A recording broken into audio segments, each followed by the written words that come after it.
Welcome to today's podcast. Manish, you just returned. Our topic for today, our big one, is WealthStack Conference. You just returned from that conference. And, obviously it's been kind of a big thing in a lot of the social media and references to the news articles and so forth. So we thought it would be good to talk about your conference. You attended? I didn't. So I've got some questions for you. Sound like a plan? Yeah.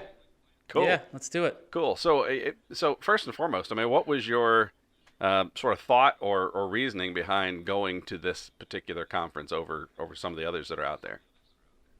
Well, as you know, it was thrown by Inside ETFs, but mainly by Ritholtz Wealth Management. Mm-hmm. And just quickly, we both started in this industry a long time ago, and we both have spent most of our careers in this industry. And we've always been taught, speak vaguely, don't speak high, about a position too focused, right? Skirt around it. You might piss someone off. And Josh Brown with the Reform Broker years ago came out, and I'll admit that I'm a fan of his and follow his stuff. And he sort of inspired a big generation of financial advisors to speak their truth, right? Say what you believe in, say it strongly, and you may piss some people off, and that's okay because you know your truth, and that's what you have to ride with. So them throwing this conference was a big driver in me going, and also their sort of combination of wealth and tech. And so I'm a fan of their work and what they put out and how they sort of speak their truth. And that's one of the reasons that it appealed to me, at least. Cool. Cool. Now, you've attended I think it's valuable to say you've attended other conferences. What was your first impression of this conference? Wow. Yeah. Diversity. Really? A lot of... In what way? A lot of the other conferences that we have gone to, I always say, are stale and pale, and this is a big change from that in the sense that the amount of women, the amount of people of color, young, old, white, black, it was just a good mix of people that were there, which is not only a racial thing or a minority thing, but it's also a diversity of opinions and thoughts and backgrounds. And I thought in terms of the diversity of it, they nailed it. Good. Good. Well, obviously this conference, right, is about investing, tech, and the future of advice was kind of their concept, practice management more so than product. So separate from that, how was the food and the organization and, right, some of those things? Because let's face it, right, it's almost like a first date. Your first impression is huge, and you gave us your first impression, but your overall feel for this conference in some of those ancillary things, what was that like? Yeah, I think they made a mistake with the hotel, which they'll admit, and it was a mistake because they didn't think they'd have this many attendees. The hotel, in terms of the conference setup, it wasn't set up to handle 700 people. I think initially they went for 500, and 700 signed up. So that caused some problems. Gotcha. And maybe this speaks to my overall girth, but I did not enjoy the food at all.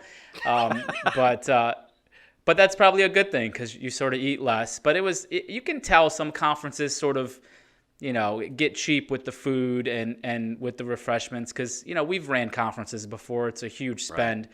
Right. And listen, if we're going to give the pros, we're going to give the cons as well. And that, from a food perspective, and the Wi-Fi was horrible. I mean, little things like that were probably in the con column. But those things are, it's a first time. The first time, I don't know if you remember the first time we threw a conference, you were there as an attendee. Yeah. There's a long list of things that we messed up. So, I'm not going to hold them to it. Yeah, well, life's a learning opportunity, right? There's another good noism.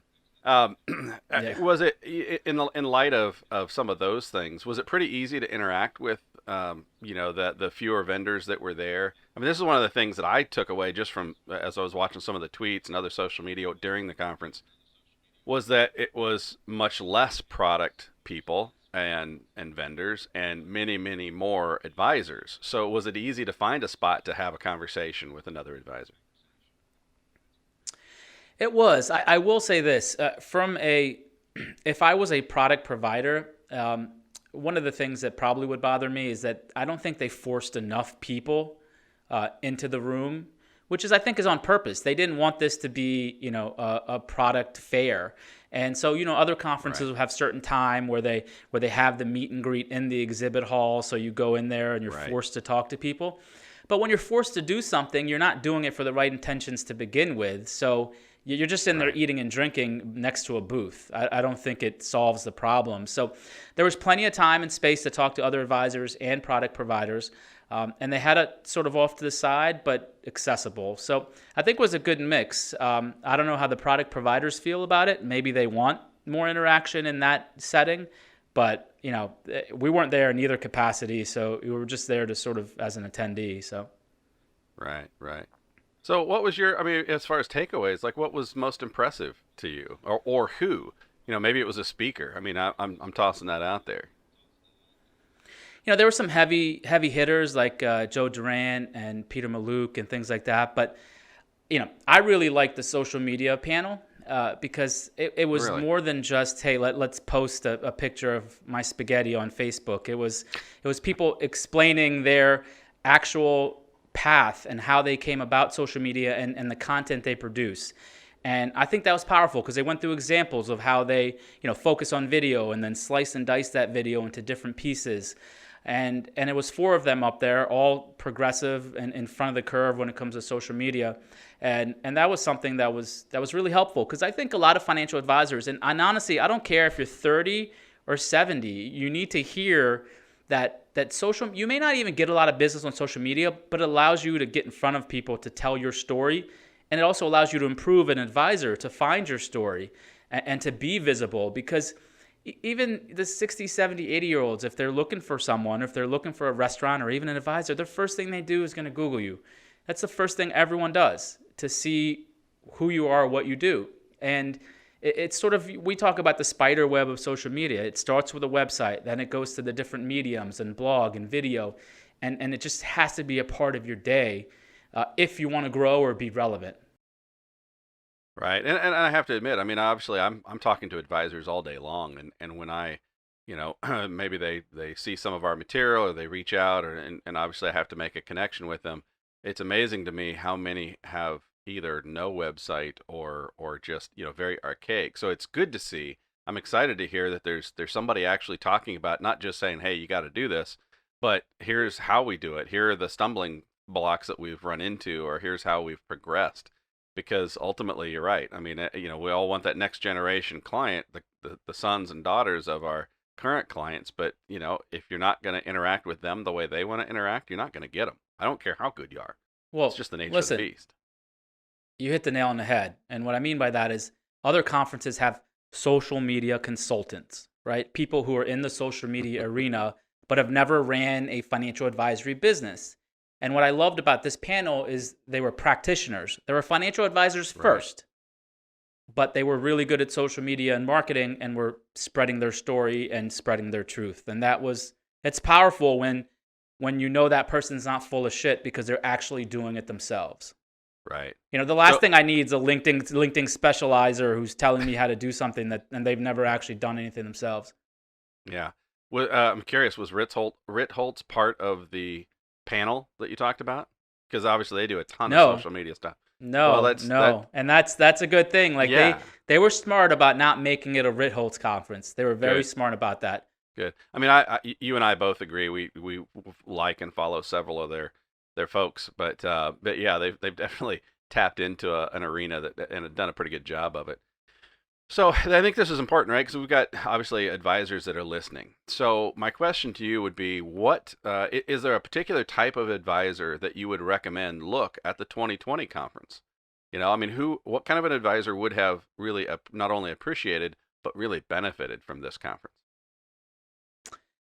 I think the type of advisor that would benefit is the one that's scratching the surface. And what I mean by that is, let's say you have a website, you have your social media channels, but that's it, right? You don't know where to take it next, but you've done the basics. You put the building blocks in place and Mhm. you want someone to take you over the hump.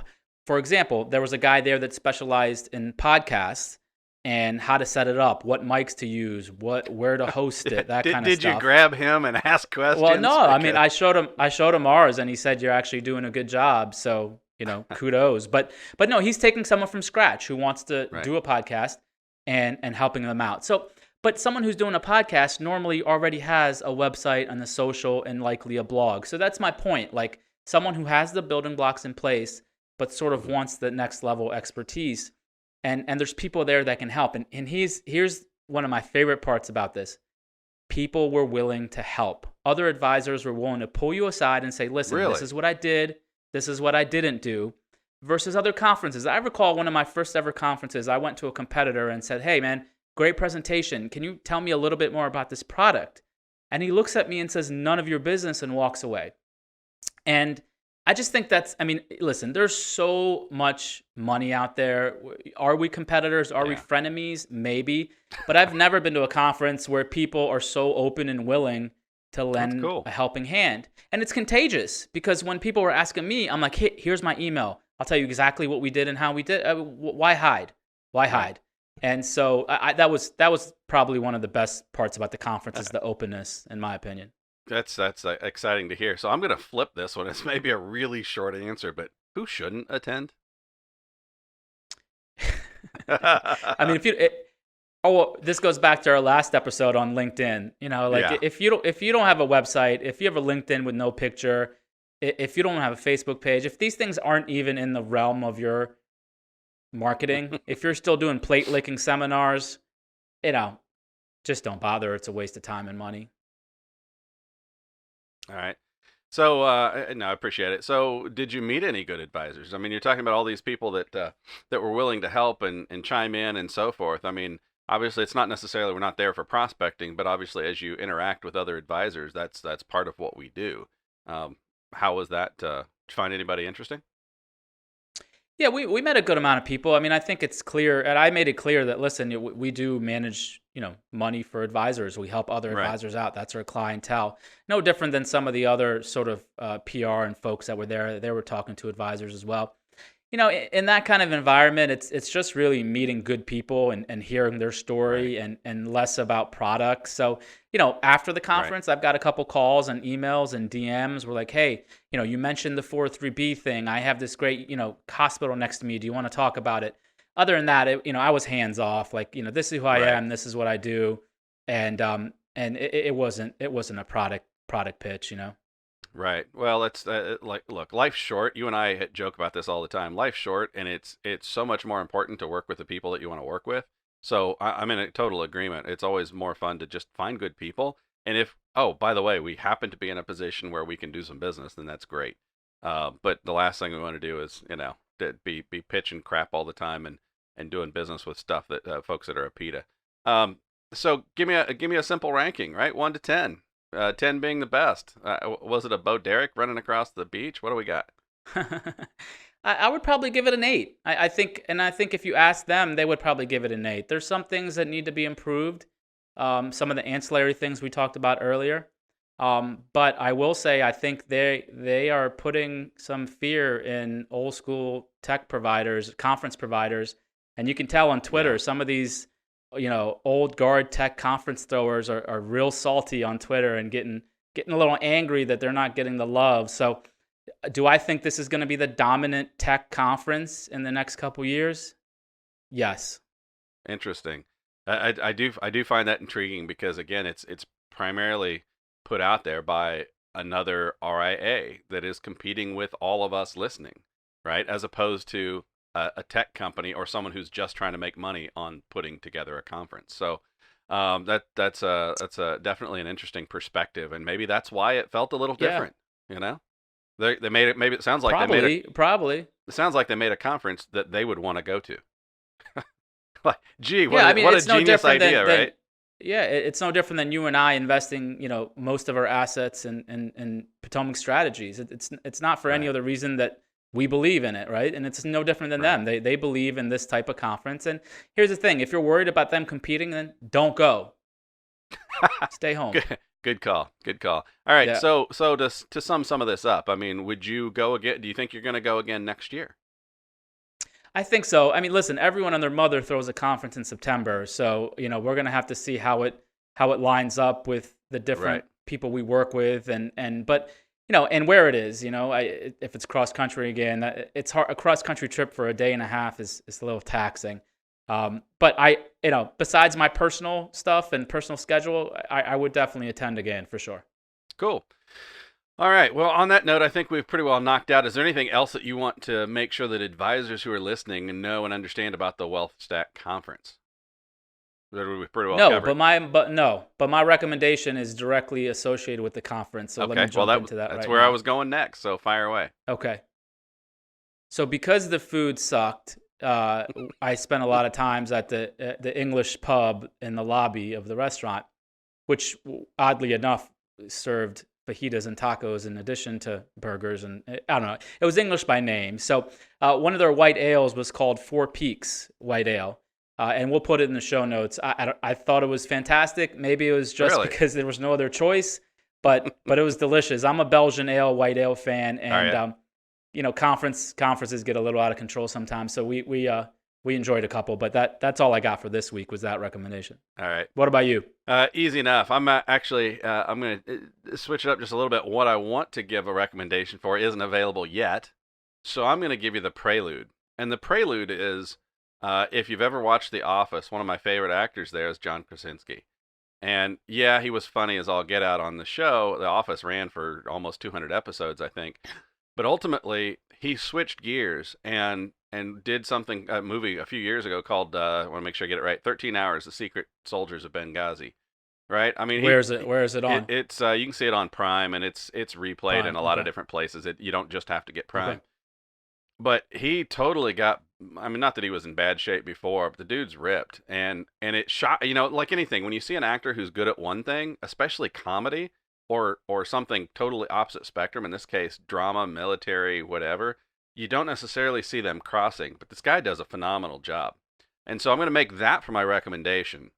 And then down the road, when Jack Ryan is already on Prime, I'm kind of doing a double See, that's here. what I was gonna. I was gonna ask you if that's the same guy from Jack Ryan. It is. 'Cause he got ripped up for that role too. Oh, yeah. Well, see, most people don't realize if you didn't see the... Yeah, go.